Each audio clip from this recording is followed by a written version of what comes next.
시편 90편 구약 869페이지에 있습니다.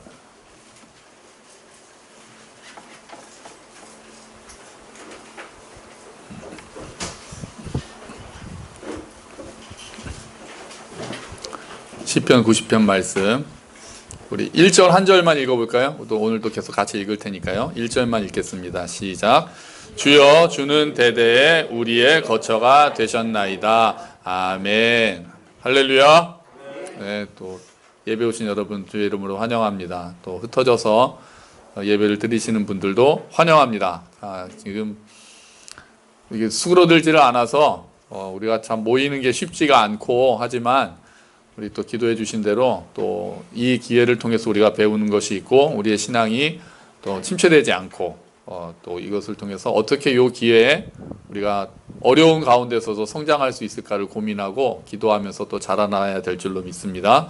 오늘 함께 보는 시편 90편은요. 제목이 하나님의 사람 모세의 기도다라고 되어 있습니다. 그러니까 시편 중에서 가장 오래된 시편일 가능성이 많겠죠. 모세가 쓴 시라고 하니까 보통은 다윗이나 아삽이나 고라 자손의 시들인데 또 모세가 썼다고 하니까 굉장히 오래전부터 내려왔던 그런 노래일 것이고 기도일 것입니다.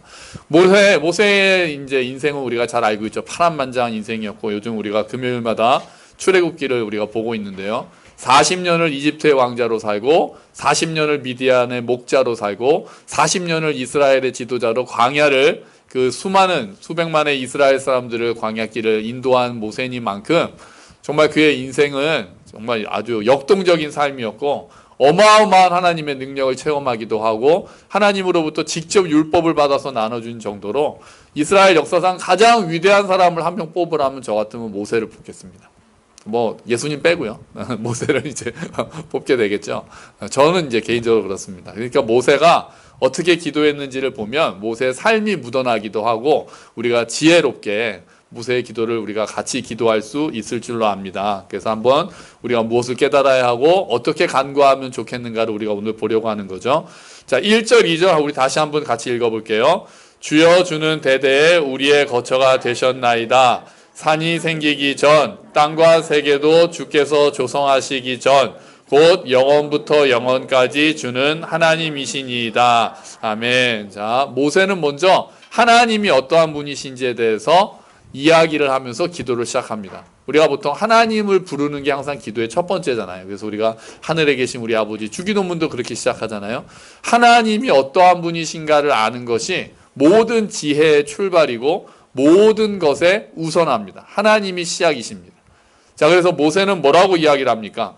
첫 번째 선언하는 게 하나님에 대해서 선언하는 것은 대대로 우리의 거처가 되셨습니다라고 고백하는 거예요. 거처가 뭐죠? 거처. 집이죠. 예, 사는 곳이에요. 집이죠. 여기서 이 단어는 안식처라고 번역할 수도 있고 피난처라고도 번역할 수도 있습니다. 그러니까 하나님은 우리의 피난처가 되신다. 하나님은 우리의 안식처가 되신다. 지금 모세는 그렇게 시작하는 거예요. 자, 모세는 지금 아마 광야길을 생각하면서 불렀을 거예요. 지금 광야에는 집이 있습니까? 없습니까? 없잖아요. 뭘 짊어지고 다녔어요? 텐트 짊어지고 다니면서 쭉 가다가 멈춰서 텐트 치고 또 다시 텐트 걷고 걸어 다니면서 40년을 살았단 말이죠. 그러니까 그들에게는 광야에는 집이 없었어요. 거처가 없었던 거예요. 이스라엘 백성들한테는. 모세한테는 집이 없었어요. 40년 동안은. 그런데 집이 있었다는 거예요. 주께서 우리의 거처가 되셨다. 주께서 우리를 보호하셨다. 낮에는 구름 기둥, 밤에는 불기둥으로 우리를 인도하셨고 적들로부터 지켜주셨고 하나님이 멈추시면 구름 기둥이나 불기둥이 멈추면 하나님이 멈추시면 이스라엘 백성도 멈추고 하나님이 움직이시면 이스라엘 백성도 움직이시고 그렇게 하나님께서 우리의 거처가 되셨고 우리의 피난처가 되셨고 우리의 안식처가 되셨다라고 고백하는 거예요. 광야 세월이 어땠는지가 신명기에 나와 있습니다. 우리 주보를 보시면 하나님이 신명기에 보시면 하나님이 어떻게 이스라엘을 보호하셨는지에 대해서 광야 세월을 이렇게 요약한 장면이 나오는데요. 신명기 8장 우리 같이 읽어볼게요. 당신들도 알지 못하고 당신들의 조상도 알지 못하는 만나를 먹이셨는데 이것은 사람이 먹는 것으로만 사는 것이 아니라 주님의 입에서 나오는 모든 말씀으로 산다는 것을 당신들에게 알려주시려는 것이었습니다.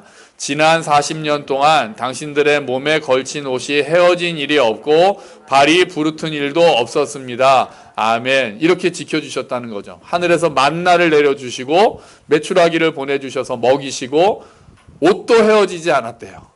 갈아입을 필요도 없었겠네요. 발도 부르트지 않고 40년을 그렇게 살 수 있도록 하나님이 피난처가 되셨고 인도하셨다는 거예요. 그런데 그냥 인도하시고 그냥 피난처만 거처가 되셨다는 게 아니라 거기에 한마디가 더 들어가 있죠. 뭐라고 돼 있습니까? 주는 대대에 우리의 거처가 되셨다고 그래요. 그러니까 하나님은 자기를 소개하실 때 아브라함의 하나님, 이삭의 하나님, 야곱의 하나님이라고 소개하시잖아요. 역사에 들어오셔서 대를 이어서 이스라엘 백성들을 돌보시는 하나님이시라는 거예요. 400년 전에 아브라함의 하나님, 이삭의 하나님, 야곱의 하나님이셨던 분이 지금 이스라엘 백성을 광야에서 지켜주셨다는 거죠. 그 하나님께서 또 우리의 하나님이 되시는 줄로 믿습니다. 우리의 피난처가 되시고 우리의 대대로 거처가 되시는 분이신 줄로 믿습니다. 우리뿐만 아니라 그 다음엔 또 어디까지 가야죠? 우리의 자녀들, 자손들까지 대대로 하나님께서 우리의 피난처가 되실 줄로 믿습니다. 그런데 그 하나님은 또 어떤 분이십니까? 2절에 보니까 하나님은 땅을 조성하시고 이 세계를 조성하신 창조주시고 영원부터 영원까지 주는 하나님이시다라고 고백을 합니다. 모세가 하나님을 만나서 하나님께 여쭤보죠. 하나님의 이름이 뭡니까? 라고 물었더니 하나님이 뭐라고 대답하십니까? 나는 스스로 있는 자다. 이렇게 대답하셨죠. 그러니까 처음과 끝이고 아예 요한계시록에서는 그래서 하나님을 이렇게 얘기를 해요. 우리 주보에 또 보시면 요한계시록 22장 13절에 이렇게 이야기를 하십니다. 같이 읽어봅시다. 나는 알파와 오메가요 처음과 마지막이요 시작과 마침이라. 하나님이 처음이시고 끝이시고 하나님이 영원부터 영원까지 계시고 우리가 알 수 없는 영원이라는 세상은 우리가 알 수 없는 시계죠. 그 시간이 시작되기 전부터 하나님이 계셨고 태초부터 하나님이 계셨고 하나님은 스스로 존재하시고 모든 것의 근원이 되시는 분이라는 거예요. 그런 분이 우리의 거처가 되셨고 우리의 피난처가 되셨고 우리의 안식처가 되신다는 겁니다. 하나님이 이렇게 영원하다라는 것을 고백한 다음에 바로 모세는 대신에 인간은 얼마나 유한한지에 대해서 자기를 이제 바라봅니다. 인간이 너무도 작다는 것을 겸손하게 고백하고 인생의 연약함, 인생의 허무함에 대해서 이야기합니다. 그게 3절부터 6절까지 말씀이에요. 우리 같이 읽어볼까요? 주께서 사람을 티끌로 돌아가게 하시고 말씀하시기를 너희 인생들은 돌아가라 하셨사오니 주의 목전에는 천년이 지나간 어제 같으며 밤의 한순간 같을 뿐이니이다. 주께서 그들을 홍수처럼 쓸어가시나이다. 그들은 잠깐 자는 것 같으며 아침에 돋는 풀 같으니이다. 아멘. 아담과 하와가 선악과를 따먹었을 때 죽음이 이 땅에 들어왔습니다. 그리고 하나님이 죽음이라는 형벌을 내리시고 아담에게 이렇게 말씀하시죠. 너는 흙이니 흙으로 돌아갈지니라 이렇게 말씀하셨거든요. 너는 흙이니 흙으로 돌아갈지니라. 여기서 티끌로 돌아간다고 말씀하시잖아요. 하나님께서 인생들을 다시 티끌로 돌아가라고 말씀하셨고 그 뒤로 모든 인생은 죽은 다음에 흙으로 돌아가는 거죠. 우리가 보기에는 그래도 제법 이제 뭐 100세까지 산다고 하니까 어떻게 보면 길다고 볼 수 있는 건데 영원하신 하나님의 입장에서는 그게 전혀 길지 않고요. 하나님께서는 1000년도 하루 같다고 하셨으니까요. 그러니까 인생을 돌이켜보면 잠깐 자는 것 같고 우리가 더 많이 사신 우리 어르신들은 돌아보면은 정말 잠깐이었다라고 말씀하시잖아요. 우리가 어릴 때는 그 시간도 그 나이에 따라서 점점 빨리 간다고 그러잖아요. 돌이켜보면 벌써 진짜 그 소녀가 사라지고 또 소년이 사라지고 저도 거울 보면 어느새 아저씨가 서 있고 벌써 제가 반백살이 됐고 잠깐 자는 거예요. 잠깐 눈 감았다 떴을 뿐인데 우리가 시간이 10년, 20년, 30년은 훅훅 지나가고 아이들이 크는 걸 보면서 우리가 정말 시간이 빨리 가는구나 느낄 수 있다는 거죠. 잠깐 자는 것 같다고 그래요. 아침에 도달한 꽃이 피었다가 저녁에는 시들어 마르는 풀같이 인생이 얼마나 유한하고 덧없는가 이야기하죠. 그만큼 짧다는 거죠. 일장춘몽이라는 말도 있잖아요. 인생이 일장춘몽이다. 한바탕 꾸는 꿈과 같이 인생이 전혀 길지가 않다. 시간이 지날수록 우리가 더 알게 될 거예요. 모세는 엄청나게 많은 죽음을 본 사람입니다. 모세가 광야길로 인도했던 이스라엘 백성이 몇 명이나 되는지 40년 동안 광야에서 몇 명이 죽었을까요? 정확하게는 알 수 없지만 1세대는 다 죽었잖아요. 광야에서 1세대 다 죽었으면 100만 명은 넘게 죽었을 거라고 보거든요. 100만 명, 200만 명 정도가 광야에서 40년 동안 죽었을 테니까 어떤 사람이 계산을 대강 하더니 매일 100명이 죽었을 거라고 계산을 하더라고요. 광야를 가면서 매일 100명씩 광야에서 죽으니까 장례식이 매일 100건이 발생하는 거예요. 몰아서 한 번에 했겠죠. 매일매일 모세가 40년 동안 보면서 자기가 이집트에서 데리고 나왔던 그 이스라엘 백성들이 계속해서 광야에서 죽어가는 걸 보면서 약속의 땅으로 들어가지도 못하고 길에서 이렇게 죽는 거잖아요. 객사하는 거잖아요. 이런 죽음을 보면서 모세가 인생이 덧없구나라는 것들을 생각했을 것 같아요. 그리고 죽음에 대해서 깊이 묵상하게 됐다는 거죠. 그런데 그들은 왜 길에서 죽을 수밖에 없었습니까? 그들이 하나님께 불순종했기 때문이었습니다. 우리가 잘 알듯이 가나안 땅을 정탐하고 온 다음에 믿음으로 들어가자 그들이 거인과 같지만 하나님께서 우리와 함께 하시면 우리가 충분히 이길 수 있다라는 여호수아와 갈렙의 말을 믿고 그냥 갔으면은 이 이집트에서 나온 이스라엘 백성들은 전부 다 가나안 땅으로 들어갈 수 있었어요. 그런데 그러지 않죠. 우리는 메뚜기 같다. 우리는 가면 다 죽을 거다라고 엉엉 우니까 하나님께서 너희가 가지 못할 거라고 죽을 거라고 했던 너희 자녀들만 들어가고 너희는 40년 동안 방황하게 될 것이라고 말씀하셨거든요. 불순종했기 때문에 그들이 광야에서 죽을 수밖에 없었던 겁니다. 그래서 7절부터 이야기를 하는 거예요. 자, 7절부터 9절까지의 말씀입니다. 같이 읽어봅시다. 우리는 주의 노에 소멸되며 주의 분내심에 놀라나이다. 주께서 우리의 죄악을 주의 앞에 놓으시며 우리의 은밀한 죄를 주의 얼굴빛 가운데 두셨사오니 우리의 모든 날이 주의 분노 중에 지나가며 우리의 평생이 순식간에 다하였나이다. 아멘. 그 덧없는 인생들이 그 와중에서도 불순종했기 때문에 그들이 죽어가고 있다는 것을 모세가 보면서 하나님의 진노하심이 얼마나 큰가, 우리의 죄악이 얼마나 큰가, 얼마나 심각했는가를 회상하고 있는 거예요. 죄는 심각합니다. 이 땅에 죄가 들어오면서 죽음이 들어왔죠. 하나님께서 지으시고 보시기에 좋았다라고 했던 세상에 죄가 들어오면서 모든 관계가 깨어집니다. 하나님과의 인간의 관계도 깨어져서 아담이 하나님을 보고 피하게 되죠. 아담과 하와의 관계가 끊어지면서 서로를 탓하게 되죠. 피조물과의 관계가 끊어지면서 가시와 엉겅퀴를 내죠. 또 심지어는 자기 자신과의 관계도 깨어지면서 자신의 몸을 부끄러워하는 일들이 일어났다는 거죠. 죄로 인해서 사망 가운데 우리가 사망의 권세 아래 거하게 되었다는 거죠. 지금도 죄는 하나님과 우리 사이를 멀게 합니다. 이스라엘 백성들이 죄로 인해서 광야에서 가나안 땅에 들어가지 못하고 죽었던 것처럼 지금도 죄가, 예수를 믿는 우리들조차도 죄가 하나님과의 관계를 멀게 합니다.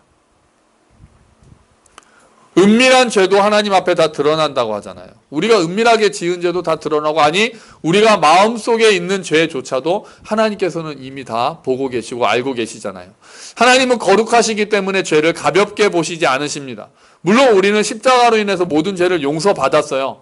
우리가 하나님 앞에 나중에 설 때는 우리의 행위도 드러나겠지만 예수께서 우리를 위해서 죽으셨기 때문에 우리는 생명책에 이름이 기록됐다는 이유로 우리는 하나님 나라로 들어가게 될 겁니다. 하지만 우리가 이 땅에서 죄를 지으면 어떻게 됩니까? 하나님과의 관계가 희미해질 수 있어요. 하나님은 우리를 사랑하시고 우리를 부르시지만 우리가 스스로 하나님의 얼굴을 피하기 시작하는 거예요. 죄를 지으면. 아담이 죄를 지으니까 제일 먼저 한 일이 뭐였어요? 죄를 짓고 자기를 부끄러워해서 무화과 나무 잎을 하고 하나님의 다음에 거니시는 소리를 듣고 아담은 어떻게 합니까?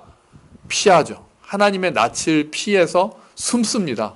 아담아 내가 어디 있느냐라고 물어보실 때까지 아담은 계속해서 숨어 있습니다.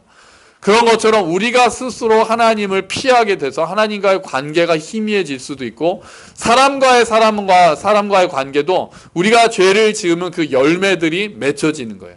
우리의 죄는 하나님 앞에 용서받고 하나님 앞에 설 때 흠없이 서게 되겠지만, 지금 이 땅에서 죄의 열매들이 드러나서 우리들의 관계를 여전히 파괴할 수 있다는 거예요. 죄의 무서운 결과들이 우리가 이 땅에서도 맛볼 수 있다는 거예요. 주보에 보시면 갈라디아서 6장 말씀이 있습니다. 같이 한번 읽어보죠. 스스로 속이지 마십시오. 하나님을 속일 수는 없습니다. 사람은 자기가 심은 대로 거둘 것입니다. 자기 육체의 욕망대로 심는 사람은 육체로부터 썩을 것을 거둘 것이며 성령의 뜻을 따라 심는 사람은 성령으로부터 영원한 생명을 거둘 것입니다. 아멘. 심은 대로 거두는 것이 하나님의 기본 원리란 말이에요.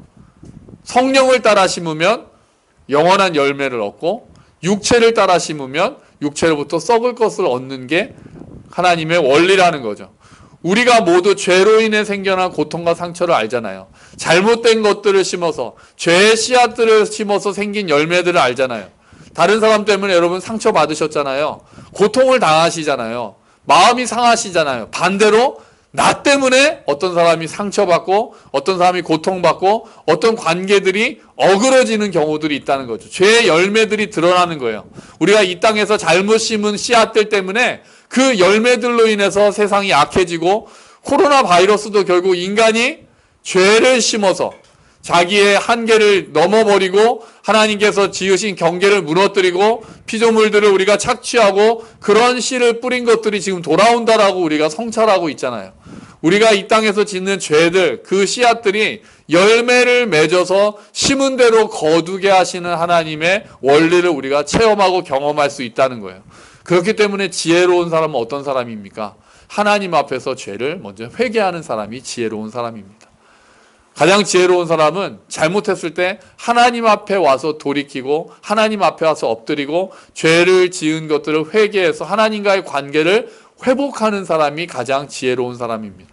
하나님과의 관계가 멀어지고 왠지 생활이 뭔가 불안정하고 혼란 가운데 있으면 제일 먼저 우리가 해야 될 것은 내가 하나님하고의 관계가 바로 서 있는가를 보는 거죠. 그리고 죄를 회개하고 하나님 제 안에 지은 죄들이 있습니다. 하나님 이런 것들을 하나님 앞에 은밀하게 지은 죄도 내어놓겠습니다. 하나님은 이미 아시지만 우리가 지은 죄들을 하나님 앞에 내어놓고 하나님과의 관계를 회복하는 것이 회복하는 사람이 지혜로운 사람인 것입니다. 그리고 지혜로운 사람은 하나님 앞에서 죄를 멀리하기 시작하죠.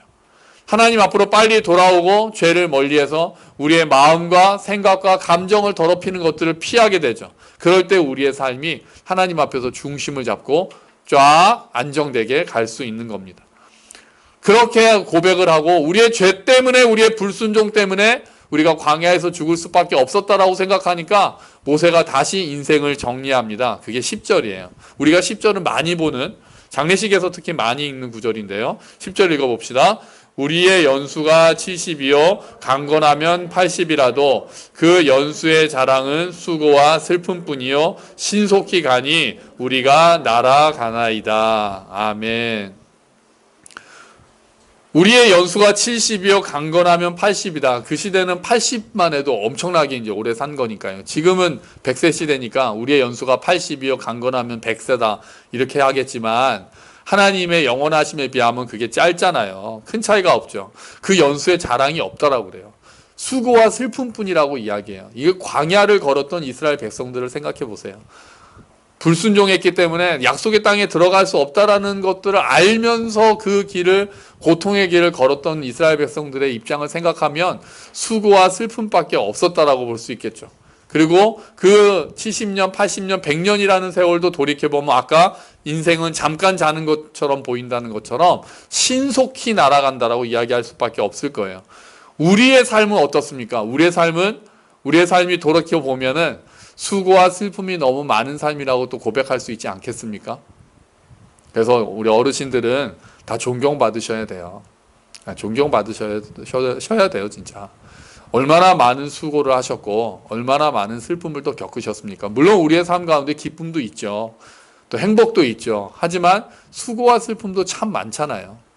어쩌면 더 많지 않을까요? 그래서 우리가 존경해야 돼요.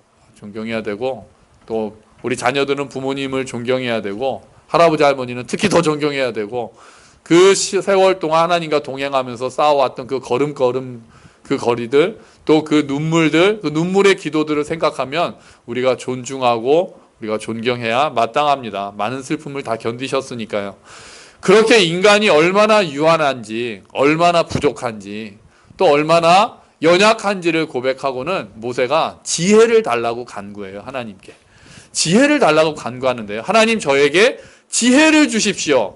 우리 연약한 자들에게 지혜를 주십시오라고 직접적으로 간구하지 않습니다. 간접적으로 간구해요. 지혜를 얻으려면 이거를 주십시오라고 얘기를 해요. 그러면 우리가 지혜를 얻을 것이라고 얘기해요. 그게 뭡니까? 12절입니다. 이게 이 90편의 핵심 구절이에요. 12절 같이 읽어봅시다. 우리에게 우리 날 계수함을 가르치사 지혜로운 마음을 얻게 하소서. 아멘. 우리 날 계수함을 가르치사 우리의 날을 셀 수 있도록 해달라는 거예요. 우리가 얼만큼 사는지를 세어볼 수 있도록 가르쳐달라는 거예요. 인생이 얼마나 짧은지를 가르쳐달라는 말씀일 수도 있고 그런 말씀이기도 하고 내가 얼마나 살지를 우리가 생각해보는 지혜를 달라는 거예요. 그럴 때 우리가 지혜로워져야 된다는 거예요. 얼만큼 사는지 생각해보고 셀 수 있을 때 우리가 죽음 이후를 생각하죠. 노후 대책만 마련하는 게 아니라 사후 대책을 마련하게 되겠죠. 죽음 이후에 우리가 어디로 갈지를 생각하면서 그것들을 바라볼 수 있게 되겠죠. 우리가 언제 죽을지 정확하게 알면 여러분 우리의 삶이 달라지지 않겠습니까? 내가 언제 그런 만화책도 있거든요. 딱 그 연락이 딱 오는 거예요. 당신은 몇 년, 몇 월, 며칠에 죽습니다. 이렇게 딱 그 연락이 오면요. 사람이 그 만화에는 사람이 두 부류로 딱 나뉩니다. 한 부류는 막 사는 사람들이 생깁니다. 어차피 날짜 죽는 날짜가 하니까 그때까지 내가 못 해본 거 다 해보고 쾌락을 누리며 살리라 그러면서 악의 굴로 빠지는 사람들이 생겨요. 막 그러는데 또 한 부류는 더 많은 사람들은 어떻게 합니까? 의미 있는 삶을 보내기 위해서 이제 몸부림치기 시작합니다. 그동안에 이제 더 이상 낭비하지 않겠다고 생각합니다. 우리도 만약에 한 달 뒤 예수님이 오신다라고 우리가 딱 뜬다면 우리가 그걸 정확하게 본다면 우리의 삶이 바뀌지 않겠습니까? 우리는 어떻게 살겠습니까? 더 이상 이제 미워하고 다투고 그러지 않겠지요? 사랑하기에도 부족한 시간이라고 우리가 알게 될 거잖아요. 그러니까 우리가 죽는다는 걸 아니까 그렇게 살아야 되는데 우리는 모두가 알고 있는 게 언젠가 죽는다라는 걸 알고 있잖아요. 근데 지금은 아니다라고 생각을 하니까 우리는 지금도 사람을 미워하고 또 용서하지 못하고 그러면서 낭비하는 시간이 많은 거죠. 우리의 날을 계수한다면, 우리의 날을 샌다면 우리가 더 사랑하려고 살겠죠. 더 지혜롭게 살겠죠. 의미 있는 삶을 살겠죠. 복음을 전하겠죠. 하나님을 알아가게 더욱 힘쓰겠죠. 그리고 정말 뭐 재물, 돈, 명예 이런 거를 얻으려고 힘쓰지 않고 정말 더 중요한 것들, 사람들을 사랑하고 이해하고 인정하는 데 사용하게 되겠죠. 그게 지혜로운 삶이다라고 모세는 이야기하고 있는 거예요. 그래서 이렇게 질문하라는 거예요. 나는 죽을 준비가 돼 있느냐? 이렇게 질문하라는 거예요. 중고등부 학생들하고 청소년에게 복음을 전하는 책을 몇 달에 걸쳐서 같이 읽었거든요. 읽었는데 그 책의 앞부분이 계속 이 얘기를 해요. 청소년에게 주는 책인데도 여러분 죽음이 얼마 남지 않았습니다. 그래요. 애들은 다 관심이 없어요. 그 얘기 읽거든요. 근데 이 사람이 그렇게 쓴 이유가 뭐냐면 복음을 전했는데 얼마 있다가 자기가 예수님 이제 여러분 구원 받으라고 했던 그 제자가 죽은 거예요. 사고로 죽었다는 거예요. 청소년인데. 그거를 보니까 정말 죽음이 아무리 어린아이다 할지라도 우리가 순서대로 가는 건 아니라 그러잖아요. 어린아이다 할지라도 죽음이 정말 바로 앞에 있을 수 있다는 걸 너무 깨달은 거예요. 그때 내가 복음을 더 전하고 더 강권해서 이 사람이 예수 믿게 이 학생이 예수 믿을 수 있도록 했어야 되는데 자기가 그러지 못했다는 게 너무 한이 맺힌 거예요. 그래서 청소년에게 쓰는 책에도 여러분, 지금 여러분은 실감하지 못하겠지만 죽음이 얼마 남지 않았습니다. 죽음은 언제 올지 모릅니다. 라고 하면서 죽음 이후를 생각해야 된다라고 계속 이야기를 해요. 아이들은 그냥 관심이 없어도 그래도 그렇게 강조하고 이 사람이 안타깝게 외칩니다. 왜 죽음을 생각하라고 합니까? 죽음을 생각할 때 삶을 생각할 수 있기 때문이죠. 죽음을 생각할 때 어떻게 살아야 할지를 생각할 수 있기 때문이에요. 라틴어로 죽음을 생각하는 것은 메멘토 모리라고 합니다. 그래서 예전에는 일부러 책상에다가 해골을 놔두고 사는 사람도 있었대요. 해골을 놔두는 거예요. 죽음을 생각하라. 그래서 오늘 삶을 어떻게 살지를 생각하라. 관 속에 들어가서 자는 수도사도 있었다고 합니다. 그게 자기의 훈련이었던 거예요. 내가 내일 아침에 일어나는 것이 은혜다. 눈을 뜨는 것 자체가 은혜다. 오늘 밤에 갈 수도 있다는 생각으로 관 속에 들어가서 잠을 잤다는 거예요. 그럴 때 오늘 하루하루를 충실하게 살 수 있다는 거죠. 어제 탁가백님하고 이제 전화 통화를 했는데 탁가백님이 뭔가 좋은 글을 봤다면서 보내주시겠다는 거예요. 그래서 뭐에 대한 거냐고 그랬더니 죽음에 대한 거라고 그러시는 거예요. 근데 마침 오늘 설교가 죽음에 대한 이야기가 나오잖아요. 그래서 이거 마침 내일 설교가 죽음에 대한 이야기인데 그럼 보내달라고 그랬더니 보내주셨어요. 보내주셨는데 죽음학 전도사라는 분이 계시더라고요. 정현채 교수님이란 분인데 오랫동안 의사를 하시면서 죽음에 대해서 많이 보셔서 어떻게 해야, 이제 웰다잉이라는 말 들어보셨죠? 웰다잉. 이제 웰빙을 넘어서 웰다잉의 시대다. 어떻게 하면 잘 죽는 것인가를 강연하고 다니시는 분이었어요. 그분의 강연을 요약해서 이렇게 저한테 보내주셨더라고요. 잘 죽는 방법을 5가지를 이야기를 하셨더라고요. 그 중에 앞에 3가지는 정말 딱 죽기 직전에 일어나는 일들이고 나머지 2가지는 삶에 대한 일들입니다. 5가지인데요. 아플 때 통증을 최대한 완화하는 것. 정신이 또렷할 때 명확한 의사를 전달해서 결정하는 것. 가족과 의료진이 본인의 죽음을 받아들이고 같이 준비하는 것.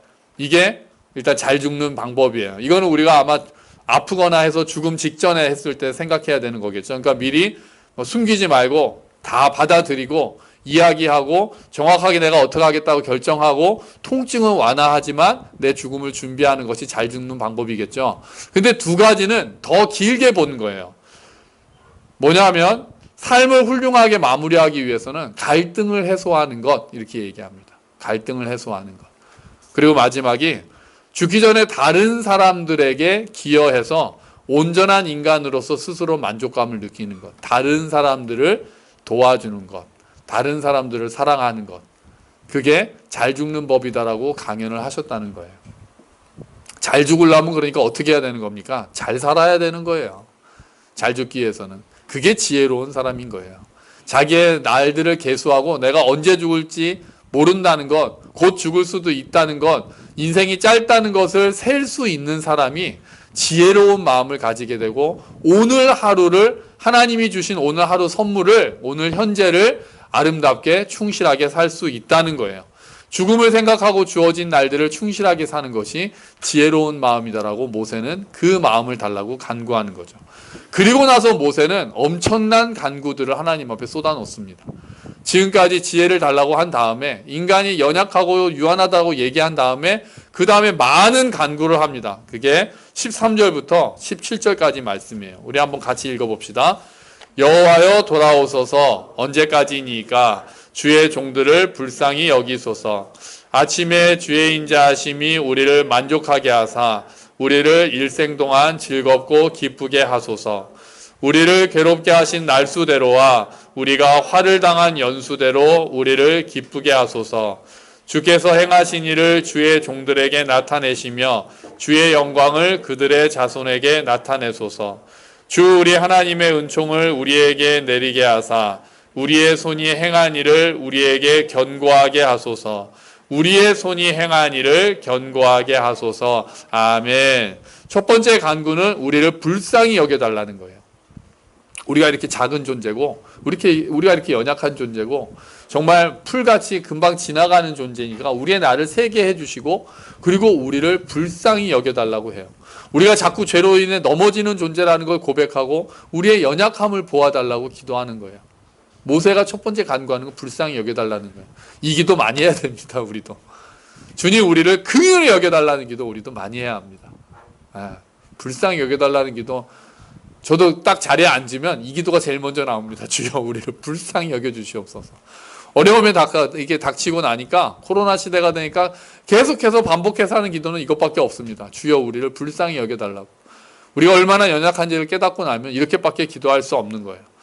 그리고 한 걸음 더 나아갑니다. 2번째로 간구하는 것은 주의 인자하심이 우리를 만족하게 하셔서 우리를 일생 동안 기쁘게 해달라고 간구합니다. 우리에게 기쁨을 주소서. 주의 인자하심이 우리를 만족하게 해달라. 인자하심이 히브리어로 뭡니까? 헤세드죠. 헤세드가 우리를 만족하게 해달라는 거예요. 하나님의 헤세드만이 우리를 진정으로 만족할 수 있기 때문이에요. 우리가 외적으로 있는 거, 우리가 아무리 부가 있고 권력이 있고 명예가 있다고 해도 우리의 영혼의 갈급은 채워질 수가 없는 거예요. 우리의 영혼이 우리의 몸을 가장 크게 지배합니다. 우리의 영혼이 우리의 정신도 지배합니다. 우리의 영혼이 하나님의 헤세드로 말미암아 만족을 얻는다면 우리가 돈이 좀 부족해도 권력이 없다고 해도 몸이 건강하지 못하다고 해도 그 영혼의 만족함이 그런 것들을 이길 수 있는 거예요. 그러지 않다면 우리의 영혼이 갈급하고 우리의 영혼이 공허하다면 그 모든 것들을 다 가지고 있다라고 해도 기쁨이 우리 삶 가운데 없는 거죠. 그래서 헤세드를 우리로 만족하게 해달라는 거예요. 우리의 영혼을 만족하게 해달라는 거예요. 하나님의 인자하심만이 우리에게 기쁨을 주실 수 있다는 거예요. 그 인자하심이 우리에게 진정한 기쁨을 줄 수 있다는 걸 알기 때문에 그 은혜, 하나님의 인자하심, 헤세드를 간구하고 있는 거죠. 그리고 나서 세 번째는 뭐라고 간구합니까? 하나님이 하신 일을 나타내 달라고 간구합니다. 주의 영광을 나타내 달라고 간구합니다. 하나님이 하신 일들을 경험하게 해달라는 거예요. 하나님의 능력의 일들을 경험하게 해달라는 거예요. 이것도 많이 기도합니다. 우리를 불쌍히 여겨달라고 기도하고 하나님 역사해 주십시오라고 우리가 기도하는 거죠. 하나님 이런 어려움이 있습니다. 지금 이런 상황이 있습니다. 주여 역사하여 주시옵소서. 능력을 보여주시옵소서라고 기도한다는 거죠. 그것도 자기만이 아니에요. 자손에게까지 나타내 달라고 기도합니다. 우리도 이렇게 기도해야 되겠습니다. 주님, 주의 능력을 보여주시옵소서. 우리 자녀들에게도 하나님께서 하나님의 능력, 하나님이 하신 일들을 보여주셔서 우리가 하나님이 살아계시다는 것을 체험할 수 있도록 해주시옵소서. 우리가 기도하는 거죠. 우리가 하나님의 인자하심을 붙들어서 우리를 만족하게 해달라고 기도하고는 하나님께서 하시는 일들을 우리가 볼 수 있도록 주님 도와주시고 역사하여 주시옵소서 우리가 간절히 간구해야 될 줄로 믿습니다. 그리고 나서 마지막의 기도는 자기를 위해서 기도해요. 하나님의 은혜로 우리의 손이 행한 일을 견고하게 해달라 그래요. 내 손이 행한 일을 견고하게 해달라는 거 뭐예요? 지금 내가 하고 있는 일들 하나님께 인정받게 해달라는 거예요. 하나님께 인정받게 해달라는 거예요. 이게 꼭 내가 기도하고 찬양하고 예배하고 이것뿐이 아니에요. 내가 집에서 하는 일들, 회사에서 하는 일들, 내가 살면서 하는 일들이 하나님께 영광 돌리는 일이 됐으면 좋겠다는 거예요. 이 일들이 다 예배가 되기를 원한다는 기도예요. 이 일들이 하나님께 인정받고 바로 서게 하고 내 모든 일상을 통해서 하나님을 드러내는 삶이 되게 해달라는 기도예요. 모세가 이렇게 어마어마한 기도를 합니다. 우리를 불쌍히 여겨달라고 기도하죠. 하나님의 헤세드로 우리의 영혼을 만족시켜달라고 기도하죠. 또 하나님께서 하신 일들을 보여달라고 기도하죠. 내가 하는 일이 하나님께 영광이 되게 해달라고, 견고하게 되게 해달라고 기도하죠. 모세는 이렇게 기도하고 간구하면서 기도를 마치고 있습니다. 여러분, 모세의 기도가 어떻습니까? 우리 다시 한번 생각해 볼까요? 모세의 기도는 먼저 하나님이 어떠한 분이신지를 선포하면서 시작했습니다. 대대로 우리의 거처가 되시고 또 영원하신 분이라고 먼저 기도했습니다. 그리고는 인간이 얼마나 연약한지에 대해서 하나님께 아뢰습니다. 우리가 정말 연약합니다. 잠깐 지나가는 잠과 같고 풀과 같습니다. 그런데 더군다나 우리는 죄를 짓습니다라고 고백합니다. 우리는 죄인입니다라고 고백합니다. 그리고 그 죄가 하나님 앞에 다 드러난다라고 고백하면서 하나님 앞에 회개합니다. 그리고는 지혜를 달라고 하죠. 우리의 날을 셀 수 있게 하셔서 죽음을 생각하게 하시고 그래서 오늘 하루를 충실하게 살게 해달라고 지혜를 달라고 간구합니다.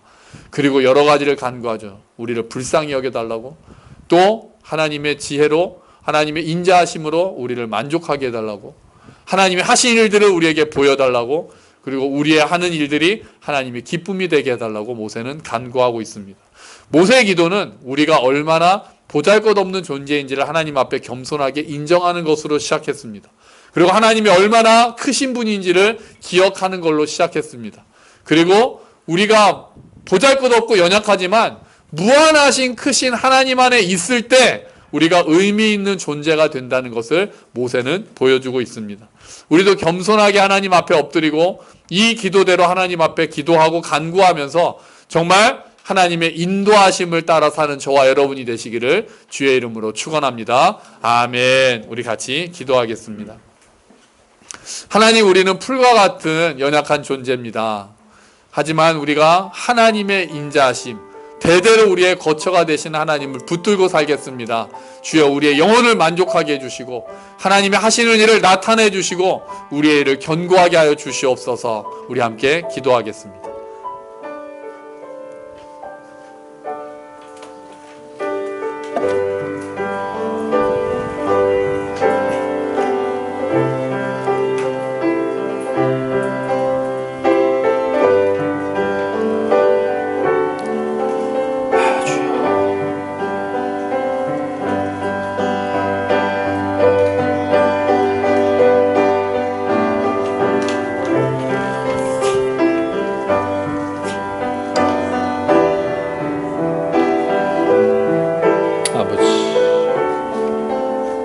주시옵소서. 주의 은혜를 베풀어 주시고 하나님 우리를 불쌍히 여겨 주시옵소서.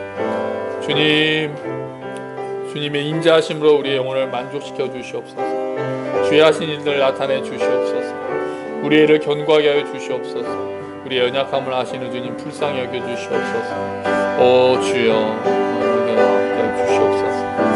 아버지 정말 죽음을 생각하며 지혜를 얻게 하여 주시옵소서. 언제 갈지 모르고 정말 덧없이 지나가는 인생이지만 하나님 은혜 가운데 하루하루를 영혼을 만족하게 하시는 하나님 은혜 가운데서 하나님 충실히 보낼 수 있도록 주님 도와주시옵소서. 감사합니다 주여. 감사합니다. 아멘.